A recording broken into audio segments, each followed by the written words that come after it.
যে আল আজহার ইউনিভার্সিটিতে সিরিয়া এলাকার একজন ছাত্র খুব নেককার, তিনি লেখাপড়া করতে গেছেন কিছু পয়সা করে নিয়ে। তারপর লেখাপড়া করতে করতে ওখানে পয়সা করি দিয়ে চলতে চলতে এক পর্যায়ে টাকা পয়সা সব শেষ হয়ে গেছে। দেশে থেকে টাকা আসার কথা, চিঠিপত্র দিয়ে, তখন তো আর এরকম ব্যাংকে ট্রান্সফারের ব্যবস্থা ছিল না। এক দেশ থেকে আরেক দেশে টাকা যাইতে বহু সময় লাগতো। পোস্টাল সার্ভিসে এরকম ছিল না, মাসের পর মাস লেগে যেতে পারে। তিনি অপেক্ষা আছেন, টাকা আসতেছে না, খুব কষ্ট, টাকা সব শেষ হয়ে গেছে। তিনি বলেন যে 1, 2, 3 দিন পার হয়ে গেছে, পানি খেয়ে খেয়ে কোনো রকমে এখনো বেঁচে আছেন, কারো কাছে হাত পাতেন নাই। তো এখন 3 দিনে দিন খুব দুর্বল হয়ে গেছেন, আর পারলেন না। বলে দেখি কোনো জায়গায় বাইর হই, আল্লাহ কোনো জায়গায় রিজিক রাখছেন কিনা।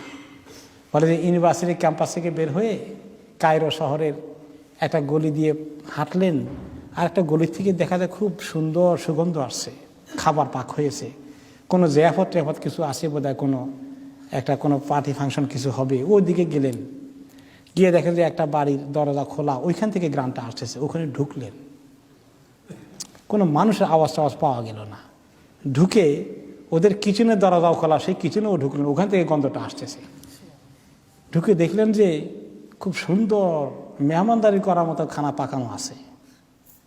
চিন্তা করলেন যে আমার জন্য তো খাওয়া একদম হালাল হয়ে গেছে, যে অবস্থায় আছি।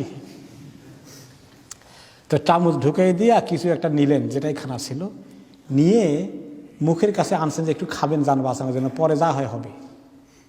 মুখের কাছে আনলেন, এনে বলেন 3টা দিন কষ্ট করলাম না খেয়ে, কারো কাছে চাইলাম না, এখন আমি আমার এই 3টা দিনকে নষ্ট করে দেবো না খেয়ে। আমি দেখি আল্লাহর আসবে তাওয়াক্কুল করি। আবার চামচটা রেখে দিলেন ওখানে, খেলেন না। আবার চলে আসলেন ইউনিভার্সিটিতে। হোস্টেলে এসে রাতের বেলায়, রাত হয়ে গেছে তখন, এটা আর একটু পানি খেলেন। পানি খেয়ে কোনো রকমে যাই বিছনায় ঘুমানোর চেষ্টা করলেন। আর তখনই দরজা নক করলো একজন। কে নক করছে? ইউনিভার্সিটির অনেক বড় ওস্তাদ, তাকে খুব মহব্বত করে ওস্তাদ নক করছে। বলে ওঠো ওঠো ওঠো, কী ব্যাপার ওস্তাদ? শোনো, তোমার এক জায়গায় যাওয়া লাগবে। কোথায় যাওয়া লাগবে? বলে যে সাথে এক লোক নিয়ে আসে, যে এই ভদ্রলোক খুব ভালো মানুষ, খুব নেককার মানুষ, ওনার একটা মেয়ে বিবাহের উপযুক্ত, তিনি আমার জন্য পাত্র খুঁজতে আসছেন। আমি চিন্তা করলাম তোমার চেয়ে ভালো পাত্র আর নাই, আমি তোমাকে পছন্দ করেছি। এই লোকটা এই ছাত্র অবিবাহিত, তো এখন কতক্ষণ কুচুমুচু করে চিন্তা করলো যে এখন তো বিয়ে করলে তো খানার ব্যবস্থা হবে, যাই দেখি আল্লাহ বসা। আর বিদেশ বিভূমি আছে যে একটা ঠিকানা হয়ে যায়, মন্দ কি। তো গেলেন, তো ওই ভদ্রলোক ওনাকে সাথে করে নিয়ে যাচ্ছেন।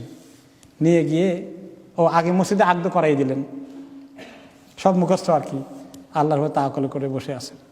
আগদ করে সেই বাড়িতে নিয়ে গেলেন। যেই বাড়িতে গেলেন খানা পাক করেছে, দেখলেন যে ওই বাড়িতে গিয়ে পৌঁছলেন যেখানে খানা পাক করে আসছে। উনি খাইতে চাইছিলেন পাকঘর থেকে নিজের হাতে, খান নাই।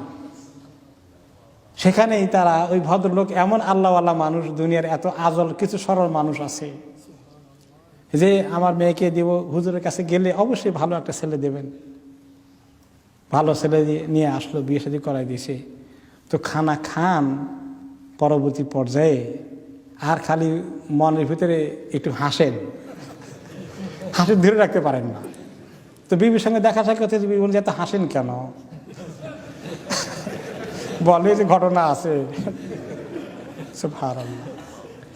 বলে যে এই যে খাবার খাচ্ছি, এই খাবার তো চুরি করে খেতে আসছিলাম,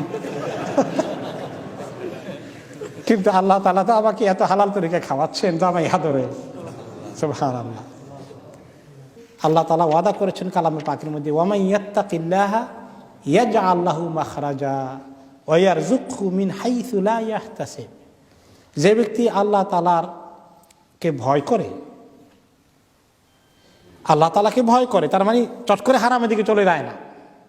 ওয়ামান ইয়াত্তাকিল্লাহ, আল্লাহ তাআলা ইয়াজআল লাহু মাখরাজা, তার জন্য একটা উপায় বের করে দেন।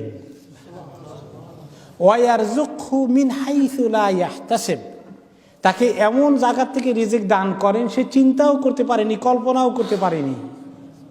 ওই যে বললাম আল আজহারের ছাত্রের কথা, তিনি চিন্তা করেছেন সুবহানাল্লাহ, তিনি আল্লাহকে ভয় করেছেন, ইত্তাকিল্লাহ, আল্লাহ তাআলা তার জন্য উপায় বের করে দিয়েছেন। এমন জায়গার থেকে রিজিক দিয়েছেন, শুধু রিজিক না, শ্বশুর বাড়ি পর্যন্ত একেবারে বরাদ্দ করে দিয়েছেন। মিন হাইসু লা ইয়াহতাসিব, যা তিনি কল্পনাই করেননি, চিন্তাও করেননি।